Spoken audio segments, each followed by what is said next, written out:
মৃত্যুর পর দুনিয়ার জীবনের কথা কি মনে থাকবে? আসুন তবে জেনে নেওয়া যাক, মৃত্যুর পর দুনিয়ার জীবনের কথা কি সবার মনে থাকবে? মৃত্যুর পরবর্তী জীবনকে বলে আলামুল গায়েব বা অদৃশ্যের জগৎ। কোরআন হাদিসের কথাও এই জগতে গিয়ে মানুষের দুনিয়ার কথা মনে পড়ে কিনা এই বিষয়ে কোনো আলোচনা নেই, তবে কিছু বিবরণ পাওয়া যায় কোরআন ও হাদিসে। আজ এই বিষয়গুলো নিয়েই আলোচনা করব। মৃত্যুর পরই কে জান্নাতি আর কে জাহান্নামী এটা স্পষ্ট হয়ে যায়। তখন থেকেই প্রত্যেকের সঙ্গে সেই রকম আচরণ করা হয়। মানুষের মৃত্যু অবধারিত। মৃত্যুর পর দুনিয়ার কর্মকাণ্ডের হিসাব নিকাশ অনুষ্ঠিত হবে। মানুষের মৃত্যু অবধারিত। মৃত্যুর পর দুনিয়ার কর্মকাণ্ডের হিসাব নিকাশ অনুষ্ঠিত হবে। দুনিয়ার এই সব কর্মকাণ্ডের হিসাব নিকাশ দেখে কিয়ামতের দিন অনেক মানুষ দিশেহারা হয়ে যাবে। সেই সময় আফসোস আর আক্ষেপ ছাড়া আর কিছুই থাকবে না। সেই সময়ের কিছু অবস্থার কথা কোরআনে এসেছে। যারা পৃথিবীতে মহান আল্লাহ তাআলার সঙ্গে অন্যকে শরীক করত, তারা পরকালে দুনিয়ায় শিরক করার বিষয়টি স্মরণ করে বলতে থাকবে, হায়, আমি যদি কাউকে আমার পালনকর্তার সাথে শরীক না করতাম। সূরা কাহাব আয়াত 42।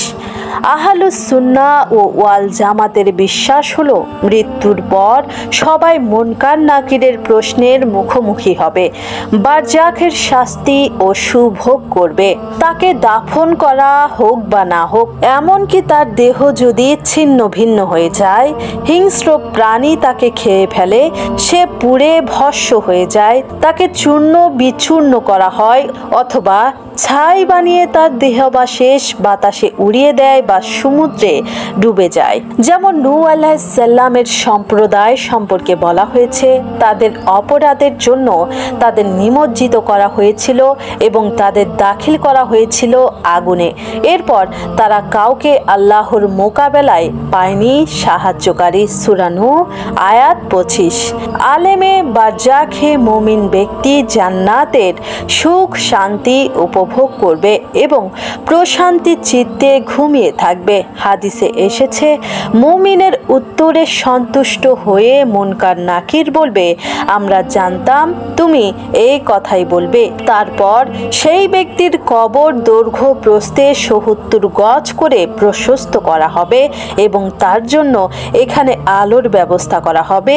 তারপর তাকে বলা হবে, তুমি ঘুমিয়ে থাকো। তখন সে বলবে, আমার পরিবার পরিজনকে সুসংবাদ দেওয়ার জন্য আমি তাদের কাছে ফিরে যেতে চাই। তারা উভয়ে বলবে, বাসর ঘরের বরের মতো তুমি এখানে এমন গভীর ঘুম দাও যাকে তার পরিবারের সবচেয়ে প্রিয়জন ছাড়া আর কোনো ব্যক্তি জাগিয়ে তুলতে পারবে না।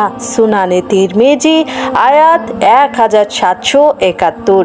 এদিকে ইঙ্গিত দিয়ে মহানবী সাল্লাল্লাহু আলাইহি সাল্লাম বলেছেন, কবর হলো জান্নাতের উদ্যানগুলোর একটি উদ্যান অথবা জাহান্নামের গর্তগুলোর একটি গর্ত। সুনানে তিরমিজি আয়াত 2460। এছাড়াও আরো কিছু আয়াতে পরকালে মানুষের আফসোস ও আজাহারির কথা উঠে এসেছে।